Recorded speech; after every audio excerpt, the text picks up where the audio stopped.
From Buffalo, Toronto Public Media and WBFO, this is What's Next, Producer's Picks.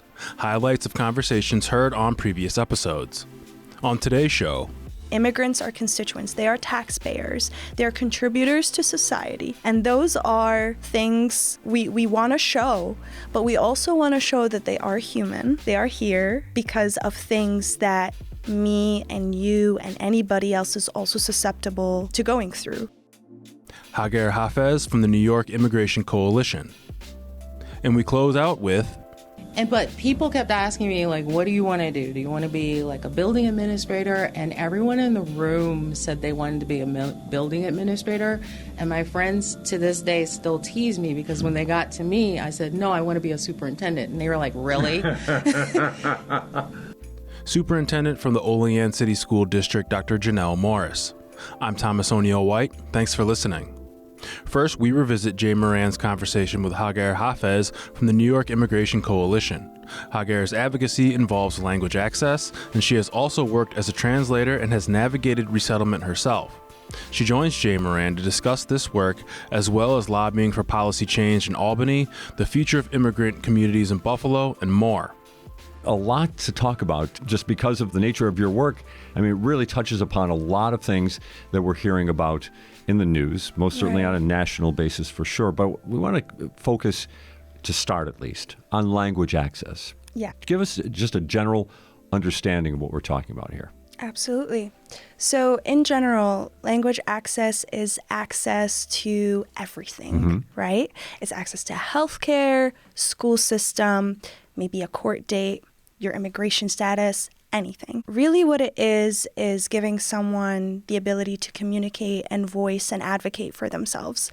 That looks very different person to person, depending on your experience as a human in life, right? So depending on your identity, right? Our Black and brown immigrants go through a lot advocating for themselves when they come here, because not only are they trying to navigate new system, but they're also trying to navigate systemic barriers. So pretty much that is what language access is.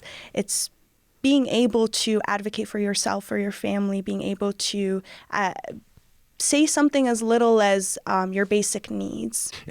So on the state level, a lot of the work you've been doing, you're looking to make it so certain types of, I guess, state mandated things like a driver's license, for example, right, are accessible for multiple people with who are speaking languages other than English are their main language, correct? Absolutely. So what legislation is on tap right now? Because I know we're right in the middle of that season here in Albany, aren't we?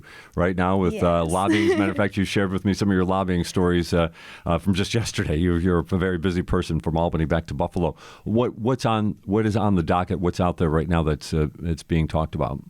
The Language Access Expansion Act, right? So that state-level legislation could help with so many things, right? So I think I shared with you, I was an interpreter. That was my first job in the United States. And interpreters typically work per diem. They might have 1 appointment, 2 appointments, 3 appointments a week, and they get paid an hour. And, it is no way to sustain a full-time job, right? So that is part of it. Another part is you have immigrant populations. Obviously, the main language of the United States is not English, in fact. So America does not have an official language. Okay, that's right. America doesn't have official language, right? Right. So, although there might be some rhetoric that might imply otherwise, but I guess, right? Right. But with our very diverse population in New York State specifically, but also all over the United States, immigrants oftentimes are non-English speaking population, oftentimes rely on either their children, their neighbors, or if, an interpreter has been assigned to their appointments or not. That could be healthcare appointment, that could be a DMV appointment, school, whatever it is. That is the interpretation part. The translation part is when you get translation is basically the written form, and interpretation is the spoken form. Oh, okay. All right. Very good. So when it comes to translated documents like school letters, or let's say your kid missed an immunization and the school wants to communicate to you, or your kid is being suspended or whatever, those letters typically are supposed to be translated in the first language of that person's family to get them to understand what's going on. That goes along with court notices and anything else that could be like a life or death situation, essentially, or even an emergency, situation like COVID or the blizzard that happened, and you need to send a notice to people. That needs to be in their language. So what this state level legislation is trying to do is create a twofold solution of where we want to create a stronger bilingual workforce by creating a language justice cooperative, so a translator and interpreter cooperative. And that we want to pilot in a region first and then have that be all over, hopefully. There are some language cooperatives that exist already in New York City. But none here in Western New York right now? No. Okay. No. We would love for it to be in Western Sure. New York, but it's not attached to a region yet. But really what this is trying to do is, like I said, create a twofold solution of where we have an empowered group of interpreters, translators that are able to do the work full-time and support their families and kind of empower them to own their own craft, right? Because it is a hard skill. Another thing we are trying to do is create opportunities to better the quality of the interpretation and translation. So with either Google Translate or anybody interpreting from your neighborhood, you might get really bad quality interpretation, which could be detrimental in healthcare Especially scenarios. or legal notices, yeah. Mm-hmm. Or legal, Right. right? One of the stories that one of our member organizations, there's a colleague there that we work with very closely. She's a wonderful speaker and she testified in the Erie County Language Access, but she always shares the story of how her dad was, because of like inadequate interpretation, was going to lose his life because he had a shrimp allergy and he was in a county hospital and he, was having a heart attack and he was misdiagnosed and like given the wrong words, and that was detrimental to his own health. And that's kind of another part of it, is we want to dedicate some of the money that we're asking for towards training opportunities for interpreters and translators, and towards growth. We want to give quality interpretation and translation. Another part of it is, funding the State Office of Language Access. There is this current State Office of Language Access? Yes, it is a new office. All right. Yes. But it's not fully funded? It receives annual funding. Okay. So part of this is for them to get their annual funding, increase their implementation efforts. We're trying to work also on, holding people accountable, because you can put laws in places, right, but we want to have better systems of like, a way to complain, or a way to be like, I have not received adequate interpretation translation here. So yeah, our state bill tries in multitudes of ways to like fill in many gaps, right? And it is a start. It is not the end-all be-all right solution. I think we need at this point every federal mandate, every county mandate. We need every state mandate. And not one of them can fix a language access issue. It's all of them. I'm curious about your experience as an interpreter. What languages, or was it just what language were you interpreting, or were there multiple ones? I was focused on Arabic. Okay. And English. All right. When I came here to the U.S. and I had received my work permit and I was in school at the time, so I was a full-time student at UB. Getting 2 degrees, if I'm not mistaken. Yeah. Right. Okay. And very busy and, still new to the country, helping out my parents navigate the system and obviously interpret and translate everything. I had a little brother also that I was helping navigate the high school system here. So it was a lot for someone who had no idea what's going on. Right. And at the same time, I was like, okay, well, I need to support my family. I need to support myself. I was taking out loans for school, private loans. Mm-hmm. But I was, trying to make it work with whatever I had. And I was like, okay, well, the only skill I have is my language. Right. So let's see what I could do with that. And I was already helping my parents, like I said, interpret, translate for any legal appointment, for any, any type of appointment, healthcare, all of it. So I was like, okay, let me do that as a profession. I was interviewed at Journeys and Refugee Services. I had an oral exam, and then I moved on to be an interpreter. It was appointment-based, so I tried to, do that with my schooling. Like whenever I'm not attending a class, I'm out interpreting. Right. And because I was so busy at school, sometimes I wouldn't even know where I'm going until like a minute before. Okay. So I actually enjoyed that, right? So I never worked at the same place twice. I try to take as many certifications as I can for medical appointments, court appointments, you school. You had to get certifications for each? A certification training program, not really like certified. Okay, but you did have some sort of training for each of these, okay? Correct. I was trying, to like really understand. Because you're just learning a lot of this as well, right? Yeah. Absolutely. And it is a hard job. There's interpreting, and that's why I'm mentioning the places we went at. Like sometimes it's a physical therapy appointment. Sometimes I ended up being at a psychiatric hospital. Sometimes I was at a person's home and their child has cancer. Sometimes I was at a hearing appointment. I had very interesting appointments. One of the most interesting one, we had a person who spoke Arabic sign language, and her father was able to communicate to her, and then the doctor was able to communicate to me, and I was able to communicate to her father. So we were sitting in a circle, and we were helping her learn American Sign Language. Wow. Yeah. So that was a very interesting appointment. I had a lot of school appointments. I helped with Regents exams. So like it honestly, it helped me learn so much because I was just in so many different situations and people would just open up. So sometimes while, we're sitting down, people would share stories with me. And that's when I learned that interpretation is way more than just I'm telling someone what someone else is saying. Obviously, I'm a fly on the wall, but when they shared their stories with me, I remember being like, I'm never forgetting one of those, not one. Because also Arabic-speaking population is from, 26 different countries? Sure. And you had therapy appointments for someone whose leg was blown off in war. And then you had another for a woman who was tortured for 16 years. And people were sharing these stories with you. Yeah, I love talking to people. I remember but was there... Go ahead. Was there already, when you came in to, obviously, in some cases, this is the first time you met the person, were they quickly ready to trust you just because you spoke their language?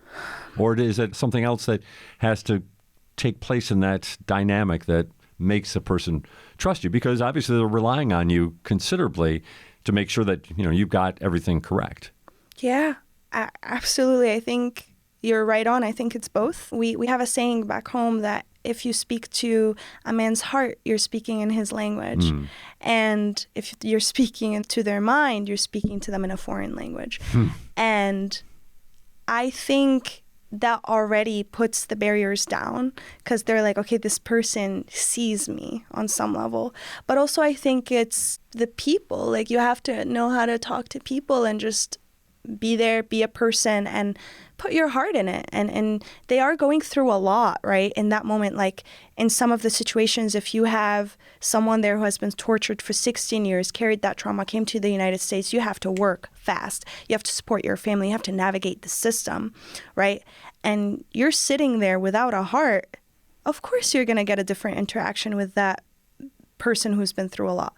But if you sit there with your heart and you're like, hey, I'm here and I'm more than just a worker. I'm here. I'm a person. They'll share. I actually was just going to share with you a story of where we were in a physical therapy appointment. Okay. And this woman who had been tortured for a really long time was communicating that she can't sleep. She's suffering. She's going through all of that. And the therapist, no fault to her, but she is from a different culture, right? And she was like trying to tell her how, if maybe your negative mindset, it's changed to a positive mindset and you believe in this and that, your physical health will get better. And I interpreted, obviously, and said everything I could. And the woman was trying to argue for herself and be like, I am really going through it, and I feel like you're not understanding me. You're not seeing me. Sure. At some point, the woman started crying so much. And she told me, she was like, Hagar, I feel like you understand me. Why can't this woman understand me? Why can't she see that I'm going through pain and just changing my mindset about it will not help me? I have physical marks on my body. I have physical aches, and they're not going to go away. Right? And I remember in that appointment just feeling like, yeah, this is why interpretation is way more than what just a person is saying to you. Curiously, that's an incredible story, of course. And like you said, you're at psychiatric hospitals. What about any legal cases that you had to assist in terms of interpretation? Yeah, very much, a lot. Yeah. When I worked at Journey's End as a case manager and as an interpreter, a lot of the time if you're a bilingual person and you have a job, you obviously will go and interpret, or, which is another thing that we're trying to do with this cooperative. We want people who are bilingual to be paid for being bilingual. Right. And not it's a just skill. be Right. Absolutely. Mm-hmm. So anyway, I would go and interpret for many legal appointments. And like I said before, it is what someone is going through. So legal appointments are very hard. You have all of this paperwork that is completely heartless, that is asking you questions that are very cold. They're not very humanizing questions. And you have a person who's trying to communicate tremendous trauma and translate it somehow into this work, into this metric, into this box. And I think the most talented of attorneys are those who are able to balance the heart and mind at the same time and are able to talk to people about their trauma without having to, trigger them or make them experience difficulty. Sure. Yeah. So interpreting those were difficult for that reason. Did you have any police situations where you maybe had to serve as an interpreter, or not necessarily? Not really. Only on I can imagine personal... how intense that might be. Right? Oh yeah. Well, that's another story. We would love if people are able to advocate for themselves with the police. I only have done it on a personal family level. When my dad recently got into an accident and he called me in tears and he was like, I'm scared. What do I do? How do I talk to the police? Can you help me? And, it is hard. It's very intimidating. Let's talk a little bit about lobbying in Albany, because you're busy over there, and you were telling me yesterday how you went yesterday, how lobbying often utilizes some people, probably like you were just talking about here, people who have lived this experience and are trying to not only make it better for themselves but for others as well. What's the response like when you're talking to lawmakers? I'm kind of curious, when you bring these community members in and who have these personal stories, do you see a connection? I definitely see a connection. Okay. I feel like it is so hard for people to not connect to a human who is sitting there telling you about their situation in a way where you could picture it, and really that what it is an empathy exercise, right? So I can sit here and talk to you about, what my work is in a very different manner, and you would take it in a different manner, right? You would just see it as these big words and, whatever, you're trying to pass a law, good for you. But on the other hand, I'm sharing with you something you could see yourself in, right? And that's what we try to do, especially with impacted folks. They are constituents, right? Immigrants are constituents. They are taxpayers. They're contributors to society, right? And those are things, we want to show, but we also want to show that they are human. They are here because of things that me and you and anybody else is also susceptible to going through, right? And I think that's me as an organizer, that's what I try to convey, and that's what I try to tell people to say when they're focused on their stories, is what we're trying to show is, I think the culture of stability and control, right? If that makes sense. Stability and control? Yeah, expand on that, yeah. So when you are in a place where, I actually, stability and control for me resembles the suburb, the idea of a suburb, because we don't have, something of the sort back home. Okay. They're very quiet. All right. Right? They're very predictable. So you don't suspect something going wrong. And if there is, the reaction is very big, right? And why? Because the expectation is something is always going to be right. And I think what communities of color, whether in the United States or abroad, go through is a state of unpredictability all the time. A state of potential loss all the time. And what that means is your kid could leave the house and not return. Your father, the same. Your house could be gone in seconds. Your memories, you might have to leave behind.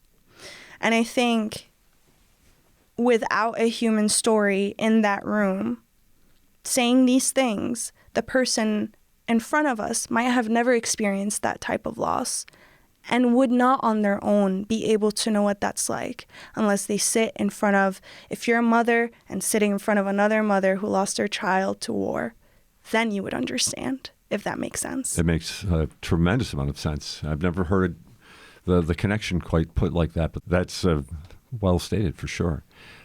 So what laws are you lobbying for then? What is part of the lobbying effort right now in Albany? Yeah, so we are right now working on our priorities. We have some budget priorities that we're trying to push right now because, it is budget season. It is budget season. And then we're going to work on our legislative priorities. Our first priority currently is access to representation and increase in legal funding. We are trying to have basically immigrants who are in removal proceedings, who are in deportation, be able to have an attorney, access to representation. A lot of the time, children or minors have to represent themselves before court, right? Sometimes without interpretation. Minors without interpretation in a court proceeding. Yeah. One of our people in our lobby group was talking about how a 2-year-old had to present themselves. A 2-year-old? Yep. I know. So that is why we're trying to, it is a budget ask, but what we are really trying to do is have a long-term vision of what legal services for immigrants could look like in the future, right? One thing that we have seen is when we have a crisis for a specific population, there's money given for that specific population. And then a lot of the agencies have to hire an attorney just for, let's say, the Ukrainian crisis or just for the Afghan crisis to use that state money to serve these people. What then happens is that this is not a long-term full-time attorney because that is usually done in a year or two because it's a response, right? But what we see is there are tons of migration trends and a lot of reasons why people are here. And we want inclusive funding. We want longer term solutions. We want to have really one of the biggest challenges for access to representation right now is that there's just not enough lawyers. And we want to train more. We want to have more, because right now people are being pulled from their caseload to be like, hey, do you have any capacity to represent this person? And oftentimes there's tons of wait lists and they just simply cannot.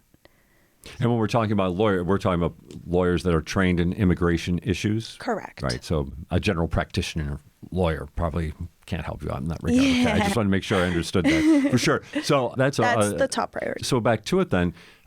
I don't know if you have numbers or if you can just characterize, but how many people are finding themselves in those situations right now where if they don't have some sort of representation, they're probably going to be deported? There are thousands of people, and there's actually a specific number out there that I cannot recall right now, but it's thousands of people. I could definitely get back to you on that. Well, that's fine. No, I guess I'm trying to just understand the scope of what we're looking at right now. I mean, we hear again these the kind of a national conversation about people seeking asylum at the southern border. Right. There's not enough judges hearing their cases and things along those lines. I'm getting us off case here a little bit, but the point of which is it's a legal scenario that is not functioning for a lot of different reasons. And in this particular case, because there just aren't enough lawyers to get involved in the situation. Absolutely. And the number is very large. And that's the thing. We have organizers like myself assigned to each of those just because the data is so much, and there's so much to do, so much work and education around it. We do everything as organizers, from getting testimonies, getting people to lobby, to informing people. We have people who are just in charge of Know Your Rights and who are able to, communicate the extreme need for these things. But yeah, that's our first priority. Our second is language access, statewide language access that I just talked about. We also are trying to fight for the New York for All, which would help protect families from having police conspire with ICE and then, having themselves detained or deported. We also are working on working families tax credit. We also are working on housing access voucher program. So we're working on a lot. You've got a lot going on. Yeah. But at the same time, there must be, and I want to just jump back to the deportation scenario for a second here.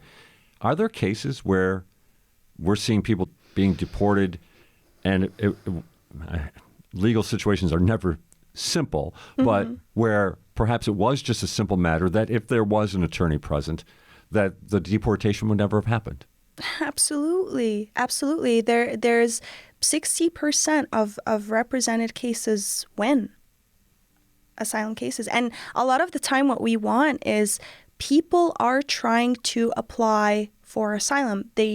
People want to be, a lot of undocumented people want to apply for a legal status, and they need representation in order to do that. Or they have an upcoming court case, like I said, whether it's a minor and whatnot. And we have local orgs that are, because Batavia is like right there, yes. right? And we have local orgs who are dedicated to finding lawyers for people, but there's only so much they can do. But yeah, people, it is a simple matter. Like you said, a lot of people find themselves in these situations just because they're going to work and they're not even driving, but they get ID'd or something of the sort.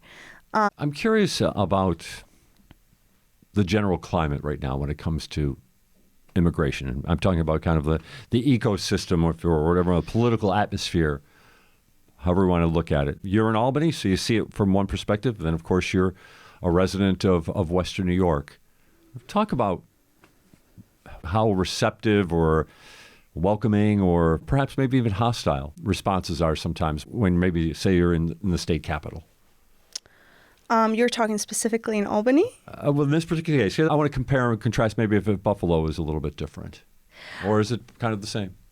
Well, we have organizers in Albany, and we have a team in Albany that, for example, we have, received buses of asylum seekers, and we were, working with people who are on the ground and trying to cater to legal services, to everything. And in Buffalo, for example, the community has in fact been welcoming, whether that's in Amherst or not. Obviously, we have seen also not so welcoming incidents, and I think what it is that it's not a black and white.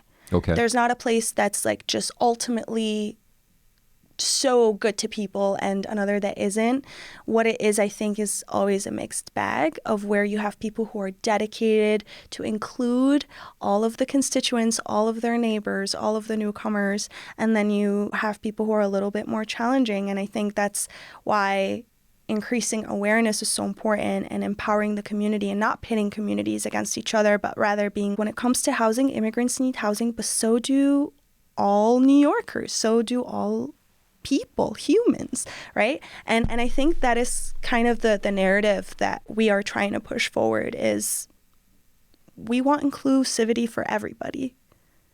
You mentioned incidents, including one, I guess, somewhat notable. It was been in the news here in locally over the last week or so, and I do believe you're executive director, or head of your organization, issued a statement regarding, and I'll go back to the incident. We're talking about the lawsuit that has been filed on behalf of some people who are seeking asylum here in Western New York, living at one of the local hotels, and there are accusations there of just tremendous abuse. I'll let people find that on their own. I won't try to paraphrase some of the things that were going on, but it is an alarming amount of abuse. I'm not going to ask you to comment on that specifically, but have you heard of other situations where it makes it seem very believable? Yeah, it's absolutely horrific. And yes, Yes, I think, when where people of power are utilizing and totally abusing people because they have little standing because they're an immigrant or an asylum seeker. Absolutely. I mean, being an immigrant is a very, very vulnerable situation. And I think whether that's in your personal life with everyday people you meet, to your boss, to anyone, you are subject to exploitation when you have no power, when you have no ability to advocate for yourself. We're talking here about language access to start with, right? Like, how are you going to do that without language? How are you going to do that when your status is at risk and you're terrified of deportation? It's so hard to speak up. And it's so terrifying to be in those situations. You're at the mercy of whoever, right? And I think that is true for not just immigrants, but I think with systemic barriers and vulnerable, marginalized peoples, oftentimes find themselves in the situation where they are exploited and, it is hard. It's difficult, largely because you have new arrivals who are still learning their rights, if they have any in this country. So we were talking about different statuses, what you have access to, what you don't have access to, but ultimately the question is, are we doing our best to equip people to be able to speak up for themselves and advocate for themselves? Are we giving them safe spaces to do so? You mentioned awareness, and I want to get into a larger conversation about that. But part of that, the rights that an immigrant does have. Let's make sure we or try to understand that as best we can. Because, again, this is something that I think gets lost in rhetoric. Absolutely. There's no doubt about it. Let's maybe just talk about some of those basic things that somebody who is here and perhaps seeking asylum, they have certain rights. Let's talk about that a little bit, if you don't mind. Yeah, I mean, when we talk about that, I think, like I mentioned before, each status is so different. Right. And I think that makes it all the more complicated, right? So, for example, when you're an asylum seeker, you don't have to tell the police your status. But oftentimes, if you do, you could be in potential danger. Really? Yeah. I mean, thing is, with different statuses, like I said, you are eligible for different things. Sure. So that most certainly makes it complicated. I'm asking you to give me a general answer. I apologize for that. But I appreciate the clarification. Absolutely. And in my organization specifically, we do a lot of Know Your Rights sessions, and we make sure we sit with people and tell them what they should and shouldn't do, what they should engage in, what they shouldn't engage in. We try our best to empower our community. There's always so much work to be done on many fronts. I think when it comes to even benefits or something like that, oftentimes people think immigrants have access to that, but only really refugees have access to public benefits, and if they do, it's for a limited amount of years, and they would have to work or get citizenship. So if you're an elderly immigrant and let's say you're getting disability and you cannot qualify to get your citizenship, you can only be on a green card at the moment, that means you're not qualified for disability anymore.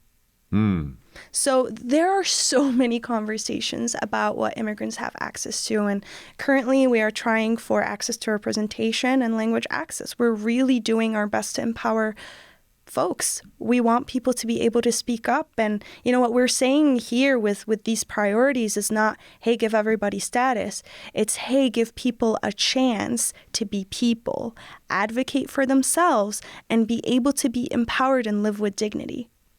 Hagar, I think you just spoiled my question there to a certain extent, because I think you had a great general statement about that. But let's talk about awareness then. What people, and we're talking about the residents of Western New York, people who've been here for whether it's 10 years or 50 years or 100 years or whatever the case may be, their families, that they don't understand about what's going on with immigration, and more specifically, when it comes to asylum seekers, people who have fled their countries, their home countries, to come to the United States. What is lacking in that conversation? That's such a good question. I think on a personal level, I can say empathy. I spoke a little bit about how you have to put yourself in a situation where you see yourself as susceptible to the loss of another. And that goes for all marginalized communities, that is a way to understand them. And I think another big part of it is understanding history. If you have the capacity, right? So when I came to this country and I knew what I knew about American history, but I didn't really know too much. And I think learning about the labor struggle and history in America informed so much of my understanding of how marginalized people are treated in the United States. That was Hagar Hafez from the New York Immigration Coalition. And we close today's show with Olean City School District Superintendent Dr. Genelle Morris. Morris discusses the state of education in the Southern Tier. There's a lot that people maybe in Buffalo don't know about Olean. Now that you've been here for a while, all over a year plus, what about Olean? What are the things that you have found out about being in Olean that maybe are a little bit surprising that other people from, let's say, Buffalo wouldn't necessarily understand? Okay, well, there's a lot of things that you may not know if you're in the Buffalo area about Olean. So it's a very small city school district area. So we're a little bit above 3 miles in square distance. And that means a lot of our students are walkers. It's a very small community with a rural feel. I call us rural adjacent. Okay. We are a small city school. But a lot of our kids walk. It's very community-based. It's very friendly. We're in this beautiful valley where, we have a lot of community and connection here. That's just amazing to be a part of. I'd like to explore that city-rural connection a little bit, but I want to just talk a little bit about your background, which is really a fascinating background in the sense that you actually, I think, started, as a biology teacher in the city of Buffalo School District? I did. I started initially as a life science teacher. Okay. That was for middle school. That was really fun. We were very open to learning different elements of biology and physical science, and then I moved into biology at the high school level. I also taught AP biology, and it was really a fun time. We're just helping students discover things about life science and biology and science in general. I just love that discipline. Which buildings were you in? I was at School 51. Okay. I don't believe that building and definitely not that school are open anymore. And then I went to Bennett High School, and I was at Bennett High School for the majority of my teaching career. Oh, I see. Yeah. Okay. And what about what did you learn about education in that city of Buffalo district? Oh, it was so fun. Yeah? I mean, it was really fun to just kind of capture that experience. I found that students were willing to learn, and it was something where we could be as creative as we wanted to be. So, for example, we had the opportunity to get transportation to go and do a field trip. And I said to my life science students, I said, you know what, we're going to Tift, and we're going to observe animals in their habitat. And I'll never forget having this group of 8th graders and 7th graders running across the little hills, and we're running after the deer because we're observing them in their habitat. And the kids were just so excited to do this and just kind of immerse themselves. As an AP biology teacher, what was cool about that was we were creative. We wanted to teach AP, but we were given a distance learning opportunity. So I was able to collaborate with students in Sherman and Franklinville, and we did a distance learning opportunity, and we would meet each other when it was time for laboratories. But it was so fun, and we were so creative. Like, all right, I know you're in Sherman, I know you're in Franklinville, but we're going to get together virtually and do this laboratory think tank experiment, and they just were so into it. They were open. They were happy to do these types of explorations in the science, and it really was a joy to do that. As somebody who really struggled with high school biology, I wish you were my teacher, Dr. Morris. Oh, my gosh. So how did you say to me, I love the way you said it was fun. It was fun. How did you make it? I mean, obviously you had a key part in that. I mean, what different elements did you bring to the classroom that you think helped make it fun? But it sounds like it was fun for you, and obviously it was fun for your students. I just tried to look at the fun element of what I was trying to teach. So we were doing some cellular biology things. We did that with Jello. Like you were able to make a eukaryotic cell and use Jello, and we had candy and had ribosomes with little pieces of candy and such. It was just being creative, and the kids were like, "We can eat this afterwards." Yes, you can if you want. And so many kids, they're now grown now, of course, but they all would come up to me later on and they'd say, "I remember that experiment where we did a cell using Jello and candy," because we had a hands-on application to help make that translation between what's on a 2D picture in your textbook versus what this really looks like in everyday life, and using some connections between what you use in everyday life, such as candy or Jello or something else, to make those connections for kids. They loved that. For one of my units, I did a detective unit. So we asked someone from the Buffalo Police Department to come in and show us what they do to do some investigations about crime scenes and such. And so we were able to use that when we were doing some DNA explorations of how is this used in real life. And the more connections you made to real life, the more interesting it was for our kids, So I think that just thinking about the topic and trying to make it as applicable to real life and also making it as fun, was a way to help bridge that divide between dry material and something that's really fun to envision once you dive into it.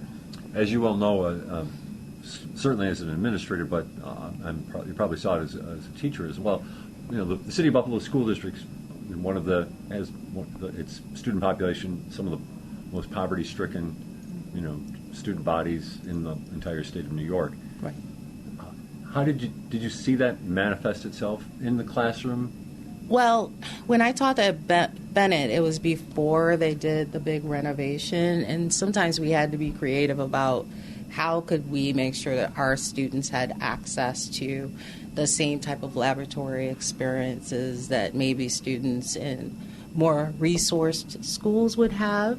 And so I know I went and I was begging, borrowing, and stealing to try and find things that I could provide to our students. Like many teachers, I would take money out of my check to fund things like making sure that they had the right notebooks. Every kid had to have a composition notebook, so I'd make sure that they would all have them. But I also applied for like a grant through Cornell University. It was for the Cornell Institute for Biology Teachers, and it allowed us to be able to go somewhere. It was like a laboratory garage sale. Okay, sure. So you would go there in the summer. They'd give you a week's worth of instruction at Cornell, which was invaluable in teaching us some new technology that we could introduce to our school. And then we could go and look at the used but still good equipment that maybe the laboratory faculty at Cornell right. had discarded, so that we could go there and we could get replacements of our glassware, and they gave us old computers that we could use to help allow our students to have that type of technological interface. They gave us so many different laboratory equipment. I would fill up my car to the brim, and I would bring all that stuff back and just infuse it into my classroom so our students had access to those types of materials that maybe some of their peers already had. So as we did the renovation, some of those things weren't necessary anymore. We got new computers and such, but it was a way to fill in that bridge and just being creative about how can I make sure they get the same experience? And I might need to do a little creativity on my own. I might need to buy a couple things on my own.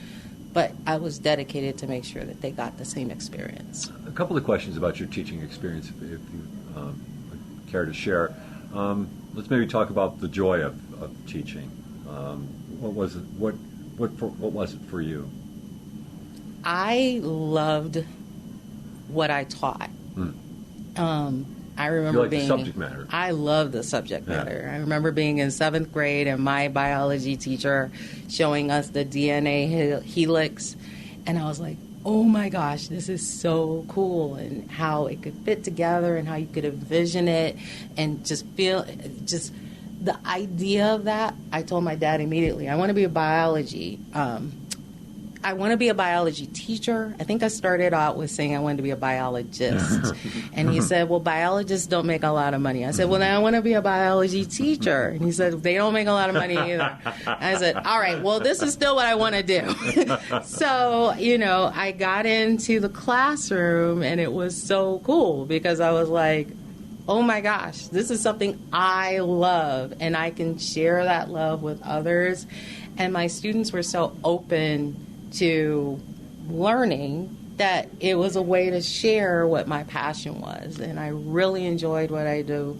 I really enjoyed teaching that, that was where the joy came from. Sure. We hear so much about teacher burnout. Maybe that's something we can address a little bit later on from a administrative standpoint. But what about for you in your time as a teacher? Was there something that kind of left you struggling, or something you took home and was tough to deal with, or did you love the whole experience? And I see you shaking your head as I'm talking about. You can't really think of anything. I can't really think of anything that soured my experience. Yeah. I loved doing it. Yeah. You loved the whole experience. Yeah. I really did. Yeah. What do you think? Is that a personality trait, do you think, as much as anything? I mean, I don't know. I'm asking you to self-analyze now, administrator. Yeah, I don't know. I just, as I said, 7th grade, I knew this was something I wanted to do. I knew that I wanted to be involved in science, and I really loved that. And the classroom was a way to kind of apply that love. I liked it. It was something I really enjoyed. I can't think of anything that said to me, oh, I hate this. Yeah. No, I really loved it. Yeah. Yeah, that's great to hear, for sure. Mm-hmm. So, Dr. Morris, of course, you did make the transition to administration. What was the driving force there? I wanted to challenge myself a little bit more. I know, I loved it, and I wanted to try something new. So I went and enrolled at UB, and I was able to take the admin classes, and I was like, okay. Mm-hmm. But people kept asking me, like, what do you want to do? Do you want to be like a building administrator? And everyone in the room said they wanted to be a building administrator. And my friends to this day still tease me because when they got to me, I said, no, I want to be a superintendent. And they were like, really?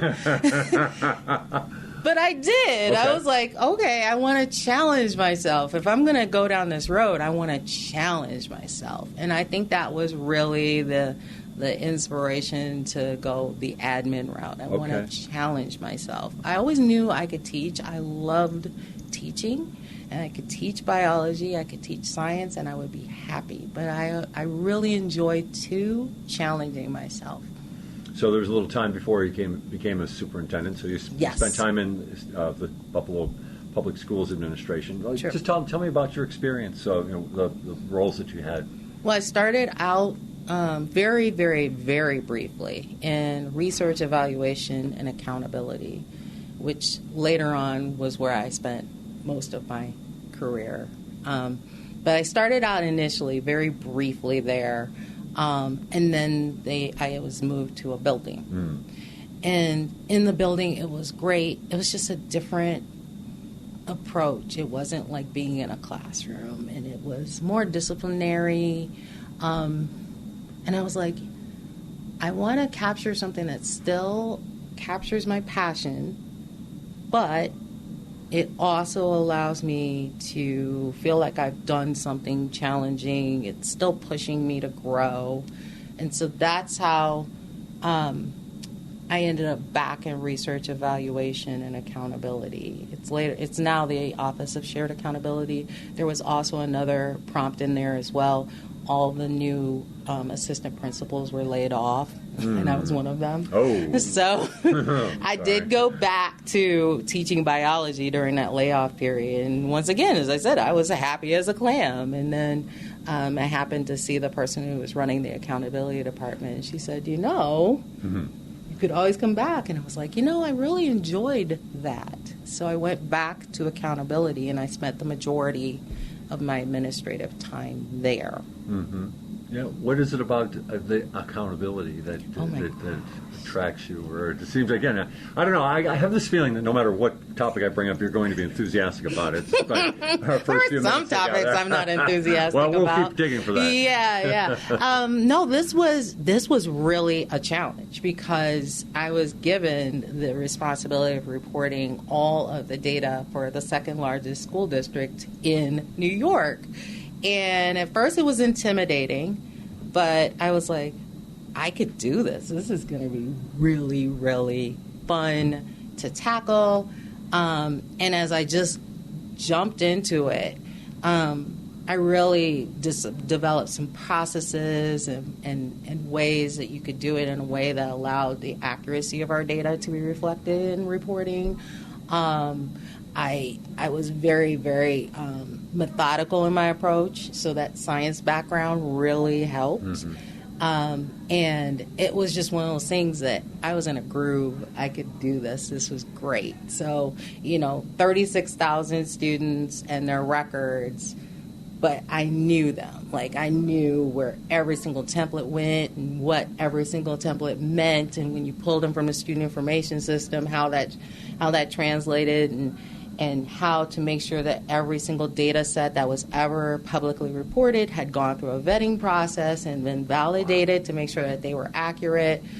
Just that whole thing was just really thrilling. Right. I know that's hard to understand sometimes, but I mean, yes and no. But let's turn that around now. Mm-hmm. So that information that you clearly showed your enthusiasm for collecting it and gathering it. At the same time, there might be people who say too much focus on data, whatever the case may be, or just a person who might say, oh my God, that sounds like as dry as possible.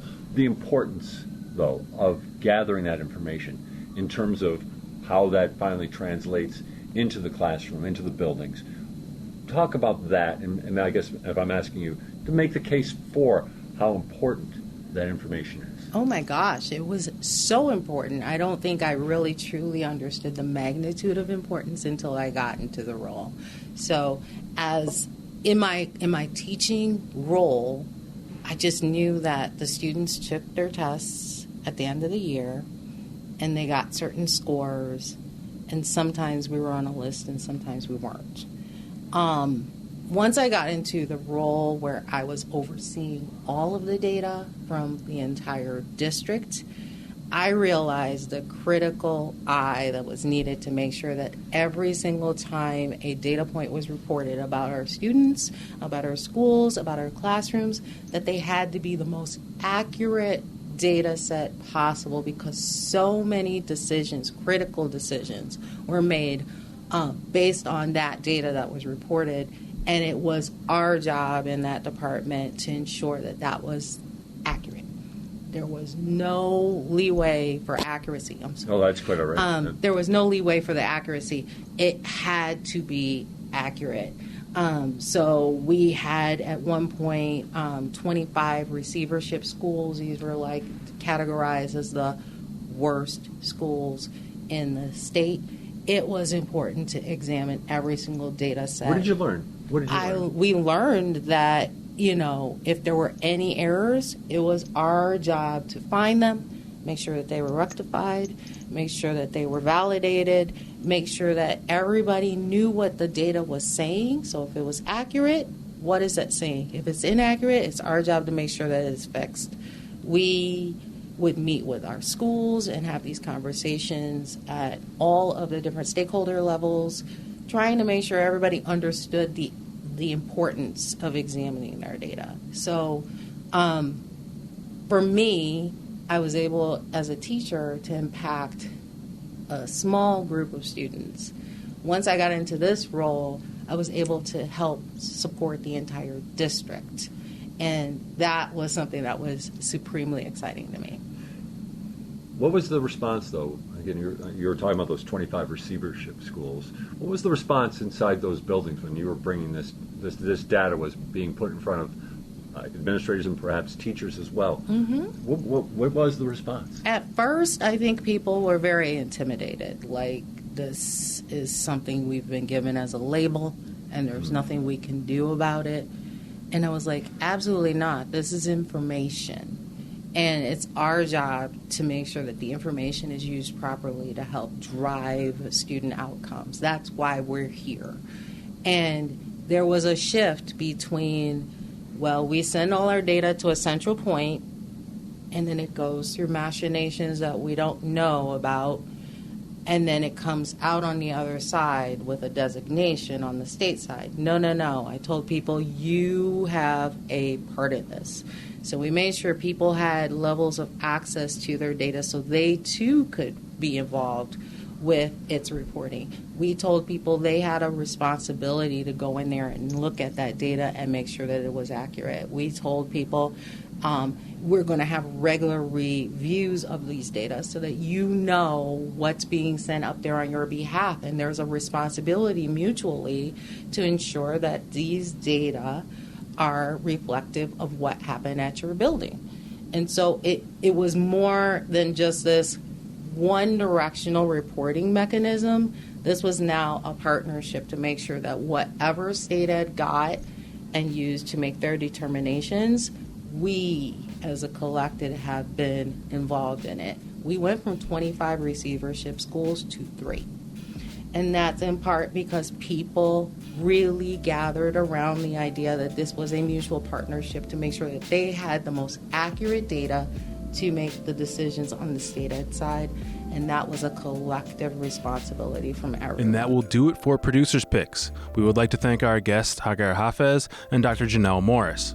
If you missed anything or you'd like to hear it again, you can get this program as a podcast wherever you get your podcasts or on the Amplify BTPM app. Each episode is alone online at WBFO.org. I'm Thomas O'Neill White. Thanks for listening.